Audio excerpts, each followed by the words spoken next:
In this video, I will show you exactly how to open an HMRC online account.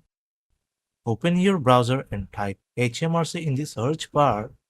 Scroll through the result and click on the link that says Sign in to HMRC Online Services. On the HMRC Online Service page, find and click the option that says Set up an account.